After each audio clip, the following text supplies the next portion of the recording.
'Tis the season for Roll for Crit, the official podcast for rollforcrit.com. I'm Will Keeler. And I'm Jonathan Estes, and on this day in board game history, in the year 1412, the island of Conan, which of course was made famous by the popular board game, was settled. Oh, was it This then? was the day it was actually Now, is settled. this BC, like before cards, or? Yep. This is before cardboard, not after dice. And, you know, the people of Catan have endured many hardships over the years. I believe the island is sunk now. It's one of the lost special... And that, of course, was the inspiration for Forbidden Island. So it's all connected. Everything is connected. It's all a big conspiracy. Right, but you probably want to hear what's coming out now, not what's happened in the past. And we've got some cool stuff. Yes. Indeed we do, and we're going to start off with a story about one of our favorite game series. Monopoly! Noun Hound.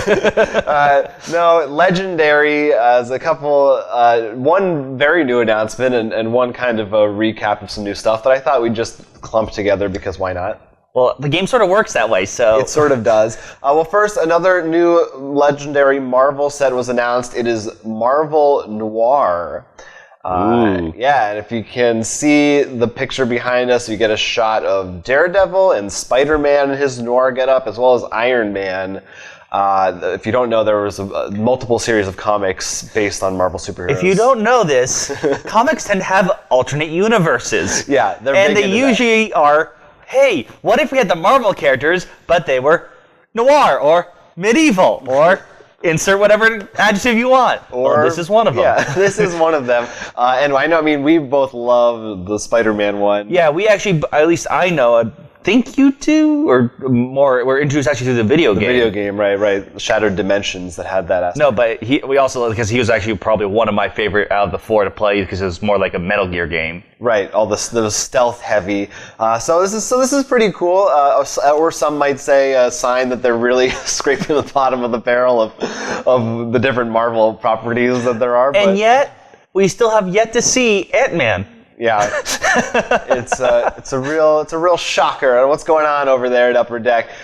So we don't know anything about that yet, really. We just saw this cover, so that's cool. We've also been getting some updates on the new Alien Legendary expansion, which is aptly titled Alien Encounters Legendary Deck Building Game Expansion. Oh. There's no subtitle. I was hoping you were going to say Legendary Alien Encounters.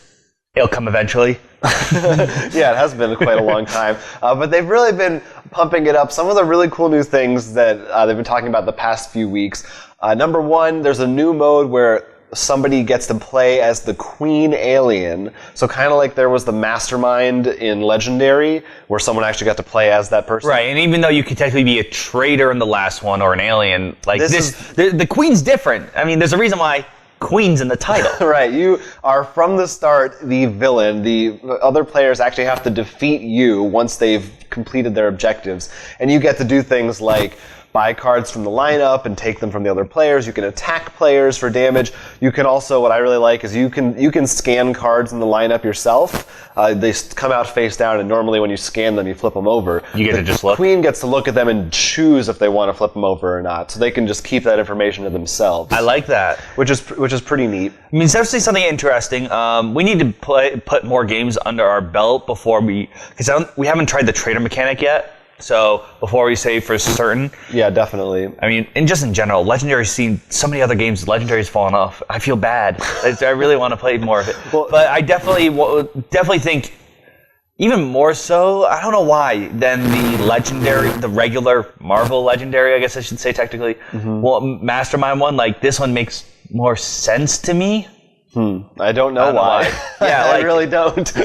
Well, I do think that it sounds like they're doing a little bit more of a better job implementing it in an interesting way, at least. But the other, and this comes in even more so with one of the other new things from this set, which is a hard mode. You might be saying, why would you want a hard mode in Alien? But it actually adds upgraded hard mode versions of old cards, not just from the expansion, but from the base set as well.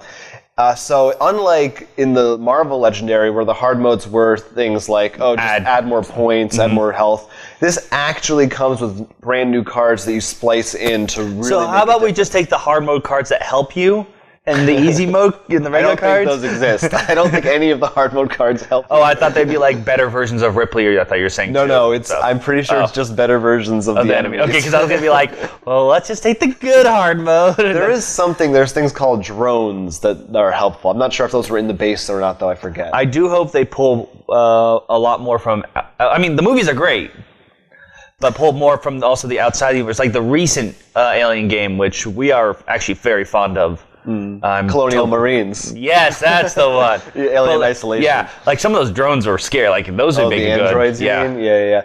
I mean, I think they covered all 4 movies in the first set, right? So they have to be digging into some of that. I mean, I say that, but I mean, look at Big Trouble in Little China. They have like 3 different versions of Jack in there. So yeah, who knows? Both of these will be in 2017, probably. Fingers crossed. But there's always cool stuff coming out of them. And cool again, the word cool again. Here's something that's cool. Whether it's mini or not, I'll let you decide. Cool mini or not, the board game company responsible for many games. I mean, Zombicide. They were partnered with us. I think they're called Soda Pop miniatures. For Arcadia Quest and all those games. The All Star Ninja and. They do a lot. They need no introduction. They just announced that, although we just introduced them, they announced that they are now going to be publicly tradable on the Hong Kong Stock Exchange. Huh.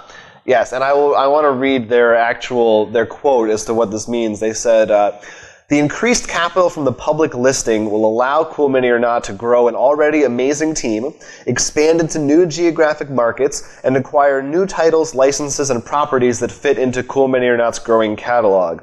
The Cool Mini or Not that everyone knows and enjoys is still here, but now with the ability to offer an even better gaming experience in our 3 core divisions: board games, digital games, and miniature games. Apparently those are 3 separate divisions. I don't know much about their digital. Yeah, I think this is very interesting, and I mean, I think it's good. The only downside I can think of right off the bat, once again, I know nothing about how the stock market works. I don't think anyone does. But literally no one does. Especially since it's also Hong Kong, because that's a whole other fun boat, because it's like China, not China, like that. Right. But I do know that, at least like for other properties, they're not allowed to show skulls. Like in League of Legends, they actually redid an entire character because he was a skeleton at first. And in China, they're not allowed to do that, so they changed the way he looks. So it means that we won't see any skulls in their games. I don't know if that's a big deal or not. Well, I don't know. I mean, maybe that's not. Maybe this is the fact that it's on their stock market is a separate issue. I don't know. That's true too. But I would think that if they're going there, they're also hoping to sell more in Hong Kong and China as well. Yeah, well, not that that's like that big of a deal. At least most I can think of is even their zombies, and none of them, as far as I can think of, have skeletons. They're all fleshy. Right. I would wonder if maybe this was kind of a stepping stone. Like for some reason, this is like where they're going to start with being publicly tradable on the stock market and move into other countries or something like that. Oh, the one thing I do also hope this is a sign and hope they're doing is, I mean, a lot of the games that I can think of that directly from them more. Like, I guess technically Soda Pop is like this, but that's more of almost like cutesy anime but like pull from like the Legend of the 3 Kingdoms if they made like a miniature game based off that. Mm-hmm. Or something more like, and pull from the maybe some more mythology and stuff that we don't see often. I usually think of the pirates, the Zombicide or something. No, that would definitely be something that would be cool. We always want to see more. Of course, this is just crazy speculation because we don't know anything about what all this means. But I mean, one thing that is a potential maybe concern is that once you're a public company, you're potentially more beholden to your stockholders. Right. Well, no, that's where my skull idea came from. It's not as much. It's mostly because if they're from Hong Kong, like that's why I'm like, I don't know if they would. Like, it seems like this is a much more common thing with video games, at least in the hobbies that I follow. So I'm always reading about anytime Nintendo does something. Look at how many times movies now appear in China now. Well, right, but anytime Nintendo does something, just in general, being traded, you always read about their investors. The points went up, the points went down. They didn't like this, they liked this, and it seems like all its stock investors are a very fickle bunch that have knee-jerk reactions to everything. But they claim it won't change anything, and it will just give them more revenue. It certainly seems like a big step. So I guess congratulations. This is our official announcement to buy. Buy them out. And of course, one of the most popular, it's just a side news, designers who has done games for Cool Mini or Not recently, Bloodborne, Eric Lang, just did an Ask Me Anything on Reddit. I don't know if you had saw that. I have not. But I haven't been on Reddit in a while. But check that out if you're interested in that. He talks a lot about, he answers some good questions about game design and the kind of games he wants to design. He was saying how he wants to make an MMORPG at some point. He would. No, you mean an actual one or a board game? Video game. I was like, wait, I don't know. I have to ask. He would love to do a full Final Fantasy campaign style, like dungeon crawling game. Some other interesting just tidbits about how the industry works, stuff like that. Cool stuff to check out if you want to look at that.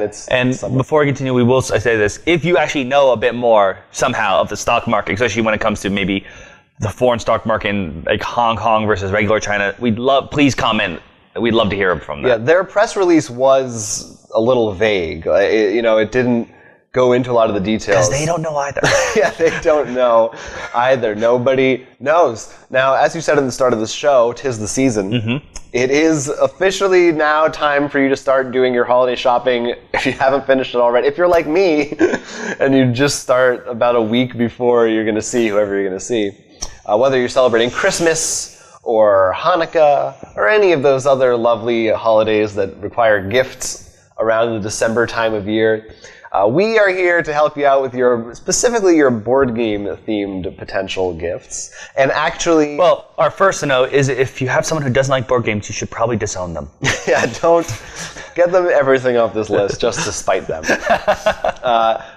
Neil Sani, our news editor in chief, put together this list of holiday games, and we're going to bring it to you in video form with some of our own commentary. And maybe a couple other additions here and there. Yes. So we'll have that link below so you can look at that and find links to buy all these games from us, of course. Who else would you buy from? And we cut it into a few different categories depending on what kind of gamer you have in your life. All right. So why don't we start off with a little bit more relaxing, fun party games? Yes, that's probably what you're going to be wanting playing around the holiday season. The first one that we recommend is Speechless. We've talked about this on our show before. You've seen us play it if you watched our live stream. Yep, it's the new Dice Tower Essentials from Arcane Wonders. It's charades in a box with dry erase markers and more fun than that. I will say that we haven't played one of their Essentials. We played 3 out of the 4. Royals is the only one I think that's true. That's been released so far. Yeah. Yes, that's true. And I will say that this is probably one of the ones I think almost like Sheriff is good, and probably Sheriff is a better game, but this one I feel like is almost better to have a shelf because I think I could take it out more. This is accessible to anybody. Yeah. The rules are very simple. You will be able to play this with your grandma, with your 5-year-old son, anybody that you've got. And their eyes won't just sort of glaze over. Or like what happened when you tried to play Sheriff of Nottingham with your family. That won't happen. What else? What other party games? All right, well, the next one we have actually is Drink. Now, this one is for only if you can actually, well, you don't have to, but it's designed for if you actually drink alcohol. What's nice about it is not like the kind of game where you're like, okay, we all need to sit down, play the game, and we're focusing on this for the next hour. This is something you could actually do while talking around at a party, or maybe playing another game, or watching a sports game. It's out of the bar. Yeah, it's got a lot more versatility to it. Pretty much everyone gets a card, and it has a secret thing, and you try to point out if people do the thing, like whenever they scratch their head, or if they say like, or there's a whole lot, so it's very variety. And you sort of just have this fun poking out and trying to guess what other people's cards are. Yeah, it's a lot of fun, really good. Recommended 17 plus, but you don't have to drink to play. No, because we actually have played this with our friends who don't drink. That is true. And where was drinking founded? Not really. Where was drinking really made the best? America. But I don't know. I have a disease. It's called need to segue disorder. Anyway, the next game is America from Bezier Games. This is another party game, but with a little more thought required. It's a trivia game based around things that happen in America, but you don't necessarily need to know the exact right answers. You just need to get closer to them than your friends. Right, and what this does is it really makes you not... Well, first of all, I feel like it doesn't make you feel stupid.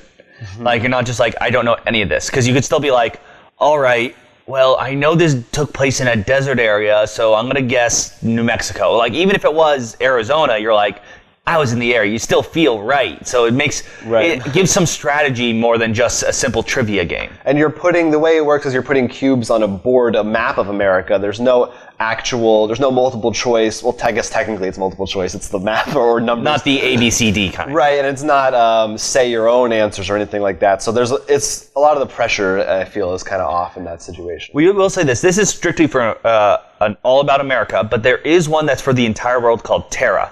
So if you had a more of an international audience, yes, that might be the one you also want to take a look at. Yes, indeed. But moving on, and I've got no segue. Well, actually, no, this one does make a good segue. This is American history. Flick 'em up. Yeah, the Wild West of American history. I mean, if you like dexterity games, then you want to check this out. Yeah, they've Pretzel Games, yeah, have done these really fun games when they're very dexterity, wooden blocks or plastic, depending on which version you get. Mm-hmm. And in this one, you actually have little cowboys, and you actually flick discs or sticks, or depending on what you play as, because there's expansions. You get to play as Native Americans. There's horses. You know, this one has had a lot of build-up. Yeah. And so build up. And so it's this very fun sort of dexterity game of like where you set up an actual little western town. And we should note that they have another one, very similar, which is also great, which is Junk Art, which you actually talked about at Gen Con, so you can see our video there about that. Yes. In which you sort of build these crazy things. And we did mention there will be a Dead of Winter Flick 'em Up sometime That's right. in the future. Yeah, that'll be next year's Christmas. So maybe this is what you use to train for that. Dexterity games are always good in general. If you can track down catacombs, that's a really popular one. There's always Jenga, that kind of thing. Those are always fun, silly party games. That's Flick 'em Up. Then we've got Codenames Pictures. We're highlighting this because it is the new hotness version of Codenames, but we're very big fans of regular Codenames as well. Both great party games for gamers and non-gamers alike that will test your brain in trying to interpret your friend's clues about different words or pictures in this case. Mm-hmm.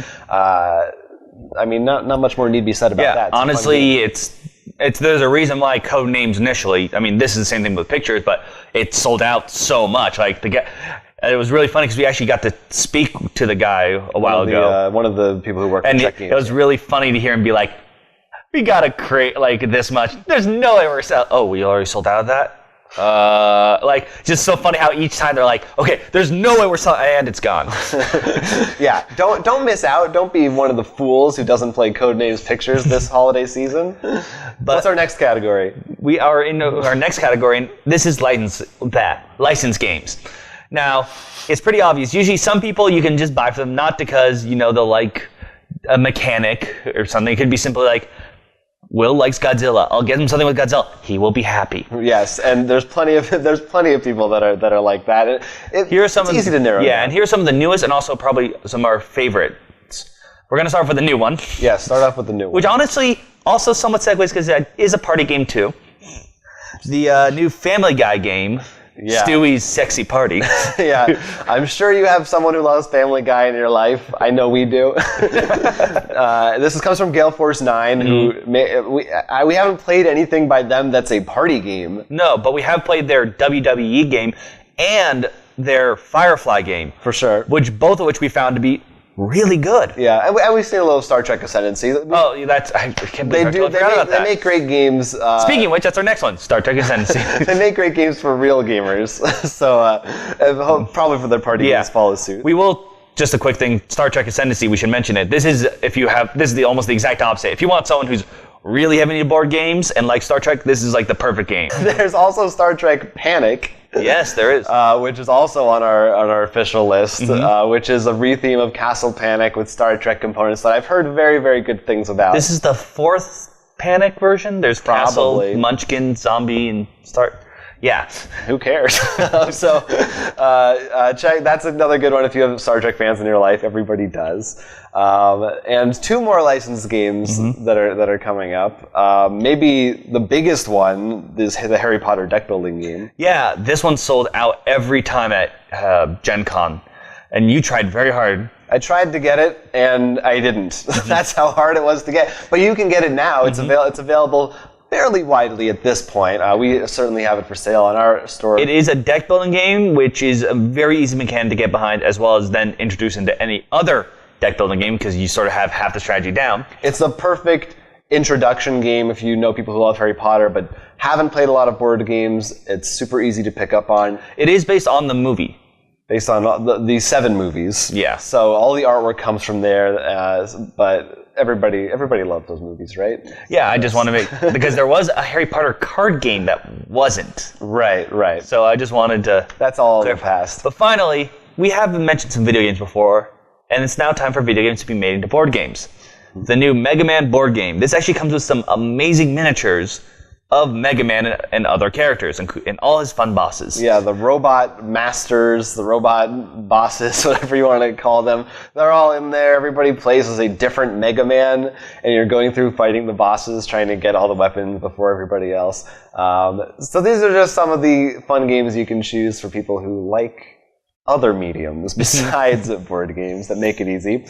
But what if you just have someone who's into board games? Yeah, just likes board games. If you're maybe you actually are watching this who have friends who actually have a game night, that kind of a thing. No, I assume anyone who watches this isn't really into board games. Of course, the struggle there is trying to buy a game they didn't buy for themselves, but that's always fun. One of the good ones you might go for is Ticket to Ride Rails and Sails. Everybody knows Ticket to Ride. It's a classic. This really does put a whole new spin on that setup. Yeah, and we actually got to play it at Gen Con, so you can go and look if you're curious what it plays like, what it looks like. Yes. And as someone who played through a lot of Ticket to Ride, we did really enjoy it. Yes. That boat thing was a very interesting, fun mechanic. And it definitely adds another interesting layer if you are more of on the hardcore gamer side.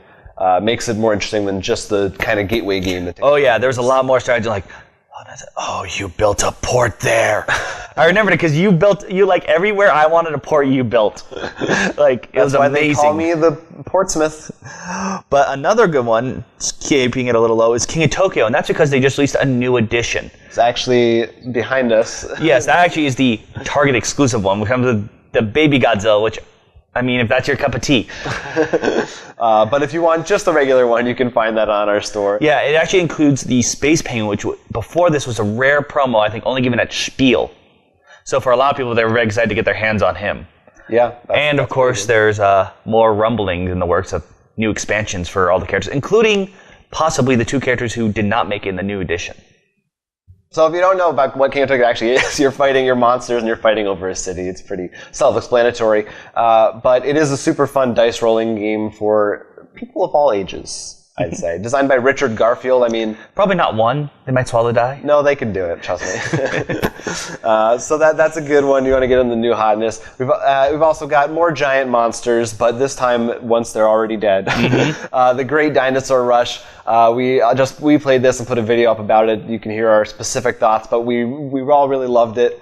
It's a really fun... It had that perfect balance of strategy and choosing what bones you want and looking at your opponents and what do they have. Well, at the same time afterwards, when you build your skeleton, you're just like, I have no idea what I made. You actually get to take pieces and build dinosaur skeletons out of bones, which is really fun. If you know, like, little kids, maybe not too little, but younger, who love dinosaurs, they would love this actually game. Does come with, if you have, like, littler kids, it comes with a sort of little pack of cards to be like, here's how you play it with simpler rules. So you can actually bring it down a bit, yeah. That's pretty awesome. So that's a great one to look out for. And it's got great in the title, so what do you need from us? Right, and moving on, another big one, Mystic Vale. Now the expansion actually came out for it recently. And this was a big hotness because it's sort of like it's like a deck building game, but you're not actually building your deck as much as upgrading your deck. I believe they call it card building. Yes, is their official buzzword for it. Each card has its own sleeve with different parts of the card on it. And you cover up the different parts to order make add more abilities when you play said card. So it becomes a very fun way of how do I upgrade this card in order to have a better mechanic. And we've done a very poor job of explaining it, but it is a rather novel and unique system. And if you are a fan of deck building games, but you want kind of a different spin on it, this will give that to you, I think. And yet still another fairly good introduction to new gamers as well, even though this is our For Gamers section. Well, and supposedly it's an introduction to another game that they have in the, has apparently this mechanic and 10 others. Right. So they're trying to prep the board game community into. So get ready for that. But then we have two last games on the gamer list that are for the real hardcore gamers in your life. All right, we got Monopoly. Not that.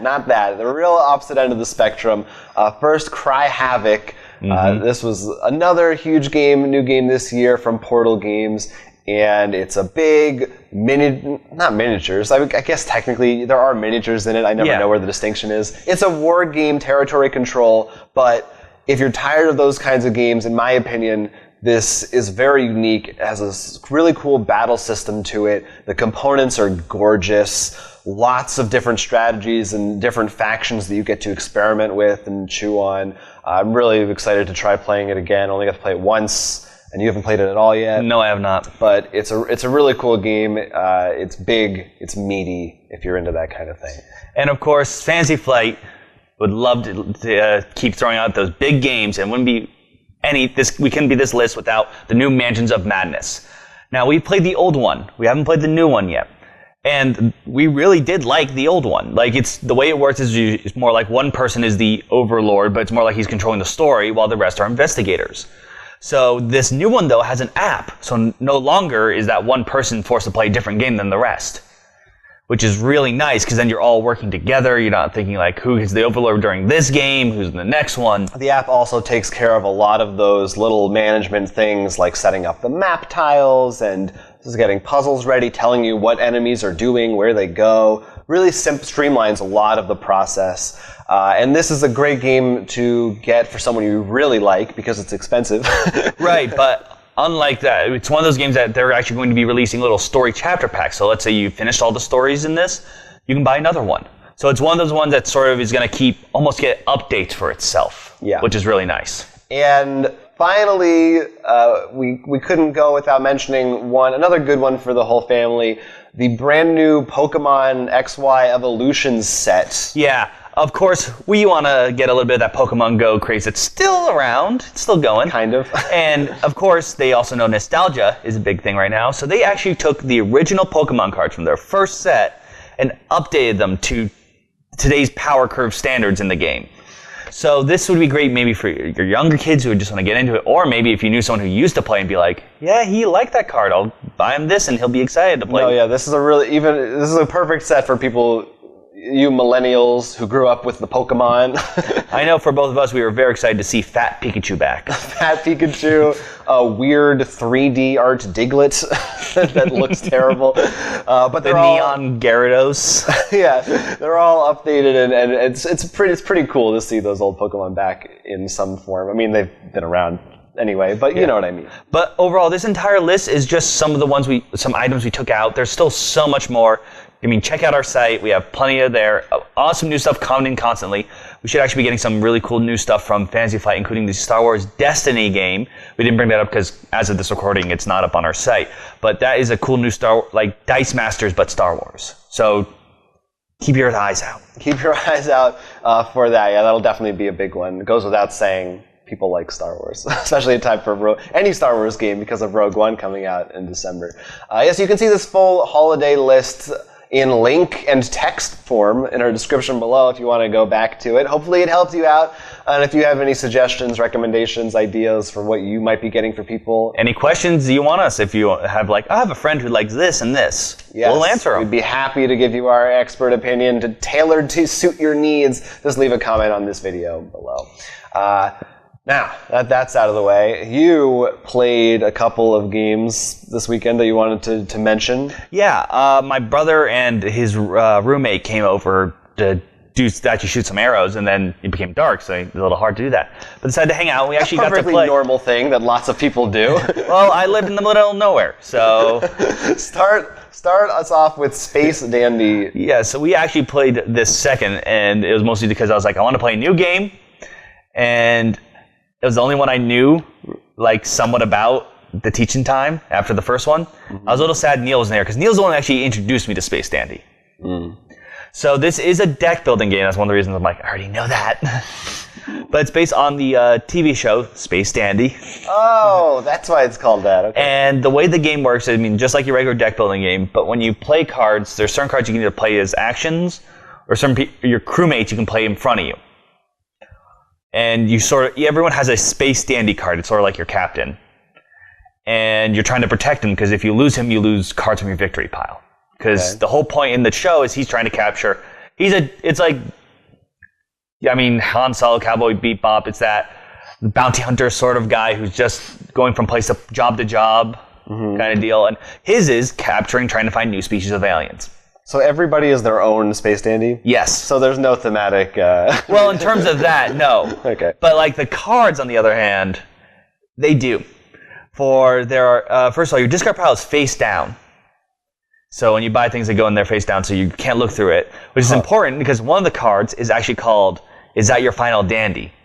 In which you have to try to guess the top card of your deck, of your discard pile, which is hilarious. Here's my question. How many times did you confuse your deck and discard pile throughout the course of the game? Not once. Really? Yeah, no. How? Well, no, they give you these nice boards. Oh, you have a playmat or something. Yeah, everyone gets pretty much a playmat, but it's these boards that fold out. Here's planet side, this is discard pile, this is your deck. Oh, okay. Yeah, no, they got that all figured out for you. All right. And the game ends when there's a certain card called the Golgari Empire, and they sort of go planet side and pretty much are mercenary for people to attack anyone with. But when 4 of them get killed, it was 4 for us, it's 1 plus the number of players. So for 3 people, it'd be 4, 5, so on and so forth. It was like the cards are amazingly flavorful. Because, like, for example, one card that comes into the lineup is called the Cup of Love. And it says, cards adjacent to this cannot be purchased. This card, when you play this card, it's absolutely worthless, just like human emotions. All right. And there's another card called Pup, which says, if this card gets destroyed, everyone cries. So just like it has that sort of the comedy from Space Dandy. No commies. the comedy from Space Dandy, like that sort of just over the top, almost like Looney Tunes, like in the card. So I was actually really impressed, and we were like laughing our heads off, considering they had not watched Space Dandy, and now they're like, I need to watch Space Dandy. I haven't watched Space Dandy. No, you have not. But overall, I mean, if you like, anime and stuff like that, you're gonna like this game, especially if you love Space Dandy, because I do think they really captured the humor of the show in this. That's good. That's a good thing.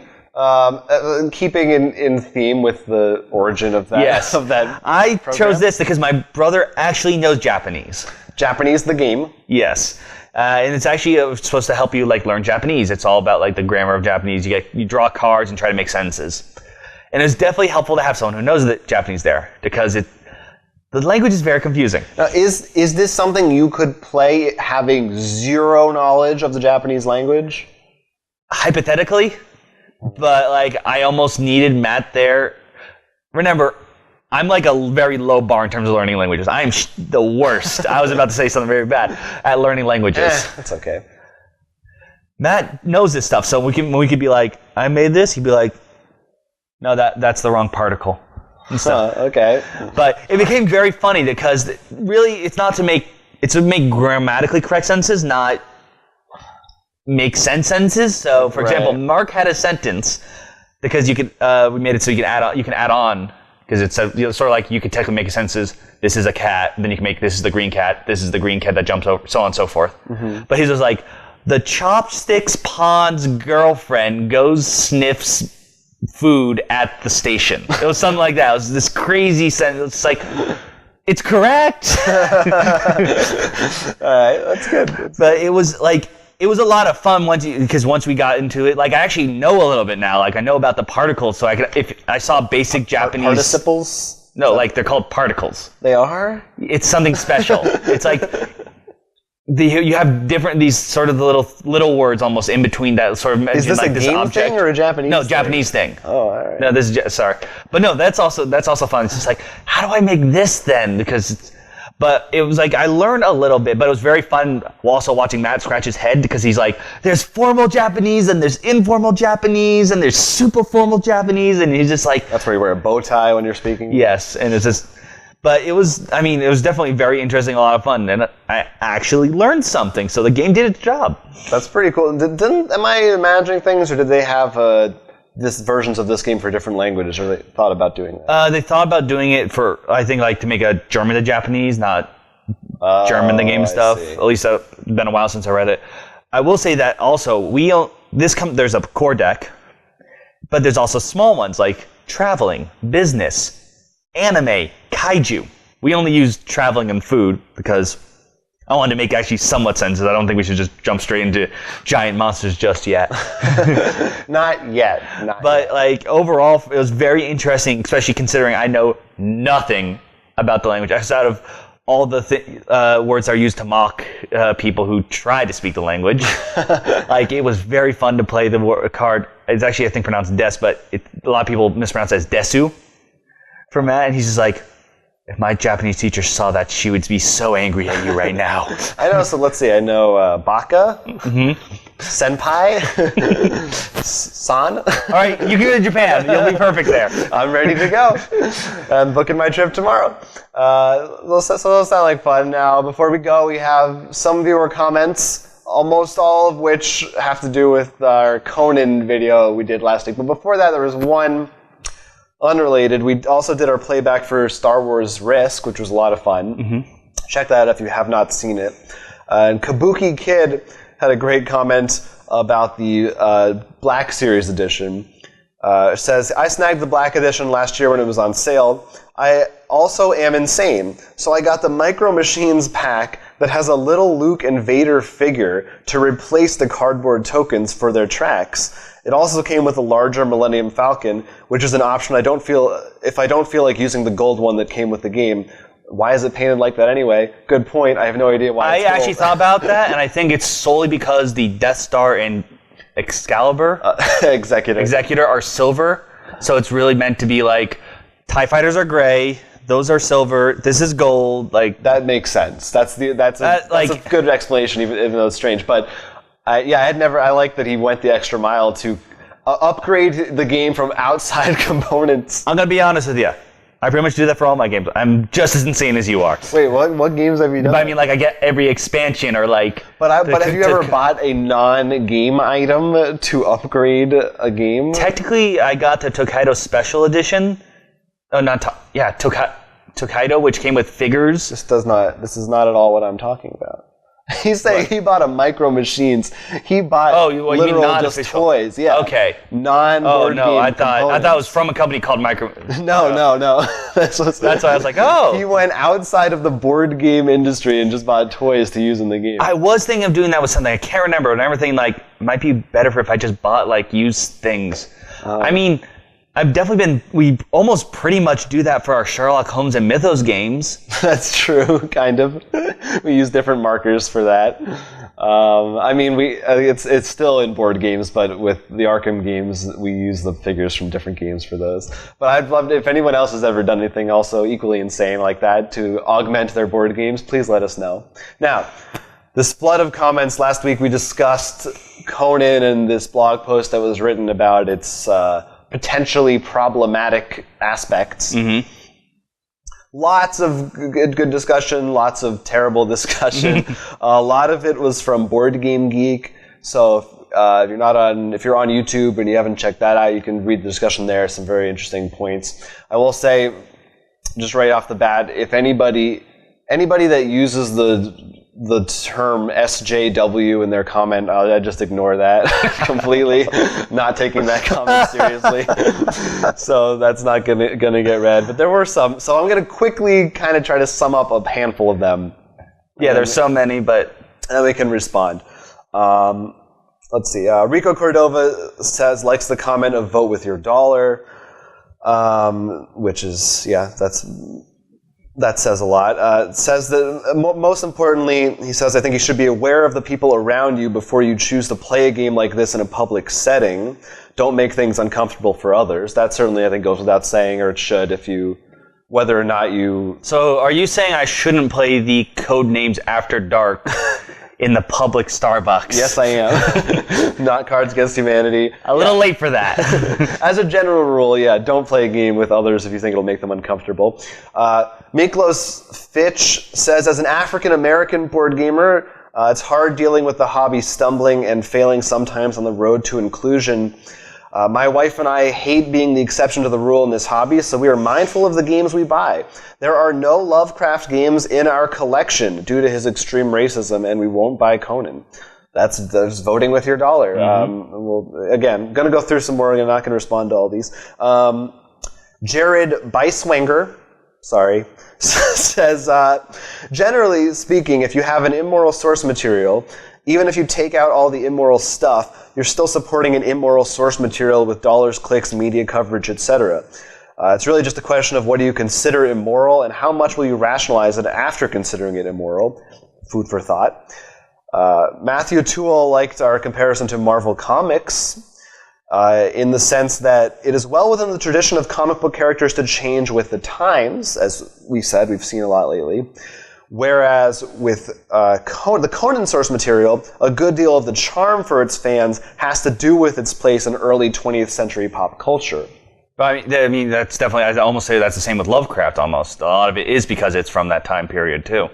For sure. And finally, Board Game Geek is really where it seemed a lot of the fans of the original Conan source material had interesting things to say. Daniel Lin on there had some really interesting posts. Said, I believe the first rule for interpreting an author's work is to read it in the body of its literary context. Then we also need to interpret the work in its historical context. Context is everything.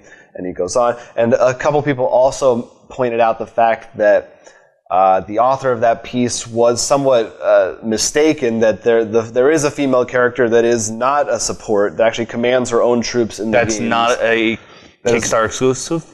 Because I believe in the article she said there were, out of the non-Kickstarter exclusives. Maybe you're correct, maybe not. But it seemed like people took issue with that, at least with the way she phrased it may not have been fully representative. I mean, I don't know if that's true or not either, because I did not back it, so I can't really say. That's what people said. So, I mean, my takeaway from a lot of what I've read is it's... Now, I know sorry. From a lot of what I've read is that it sounds to me... And I actually did download the Conan stories after this. I want to read them because I want to be able to make my own judgment on this. But a lot of people were defending them as not actually being as racist and or sexist for their times as they are made out to be, and that for the context of their times, there are actually some fairly progressive things in them. I don't know if that's true, but that is what people have said. Two things now. First, when you say the stories, do you actually mean the Conan stories, not the ones from the game, not like the all of them? No, but I mean, like, did you like the I don't actual know which works? Ones are. Yes. No, but not you didn't download the pamphlet and read what the scenarios were for the game. No, I'm talking about the original works stuff. Of Conan. Yeah. And I'm just curious because you did say I took out every single. I'm just curious, what was the percentage? How many comments did you skip over? That's like a lot. Use that phrase. Yeah. 2 or 3. Okay, yeah. I was just curious. Not a ton, but they almost always were followed up with something horrible and. I assume. That's a good bet. But it sounds like hopefully a more good discussion than bad. I mean, I'm glad it's. I hope that some people were pretty, for the most part, fair about it. I wanted to make sure that we don't misrepresent our knowledge of the stories. I don't want to say that they are implicitly racist or sexist. Well, as you just said, you just downloaded them. So that's why I'm making the effort to try and educate myself a little bit on that front. I do feel all power to commenter Miklos, who said they don't buy Lovecraft games and Conan games. For me, my personal philosophy is I really, unless it's blatantly there in the game I'm playing, like it's so obviously offensive that I just can't handle it, I usually I usually feel okay looking past the creators, whatever their intention or opinions might be, aside from the material itself. If it's something I enjoy, I can look past that. And also, certainly, I'd say in the case of Lovecraft and Conan, you can take a little bit of solace in the fact that they're long dead and they won't be seeing any money from if you take part in purchasing anything tied to their names. And a lot of it's public domain also, so I don't know. And just food for thought, but keep giving us your discussions and check out that Board Game Geek thread. There's a lot of stuff going on there that I think is worth looking at. Well, I think the biggest thing, and I agree with the commenter who refusing not buying Lovecraft stuff, but the one thing that you can do that I can't agree with, because I do buy Lovecraft games, but like the one thing is to choose to ignore that even exists, like more like head in the ground. Like as long as you got to accept when you see these things in a game and just be like, okay, it's there. It's sort of like watching an R-rated movie. If you see violence, you accept it's there. That doesn't mean it gives you the right to go shoot up a place like your Neo or something. Like, recognize why it's there, where it came from, and if you don't agree, don't buy it. That's completely fair. Yeah. Use your head, think about it for yourself, make your own conclusions. And or as the one con said, rationalize how far, whether you find it too immoral or not. And right, which is far more philosophical than anything that we are ever going to hopefully get into on this board game podcast about board games. That's it for this show. If you got some good ideas for holiday gifts, again, if you want to leave any suggestions on that front or anything else we talked about or board game related, you can comment right here. There's also our email address, rollforcrit@gmail.com. We're also on Twitter @rollforcrit and Instagram and Facebook. Oh, so many places. They're really good. And you can find all those awesome games that you might want to purchase, great deals, great prices at rollforcrit.com. There it is. Plus, potentially more news stories, more videos, more reviews, and our next Star Wars playback leading up to Rogue One this Thursday, which I don't know if we should give away what it is just yet. Well, we did say we're going in order from trilogies, so we'll just say this is going to be about the prequel trilogy, and it's probably not what you think. So look forward to that, my friends. I'm Jonathan Estes. I'm Will Keeler, and you've been watching the Roll for Crit podcast.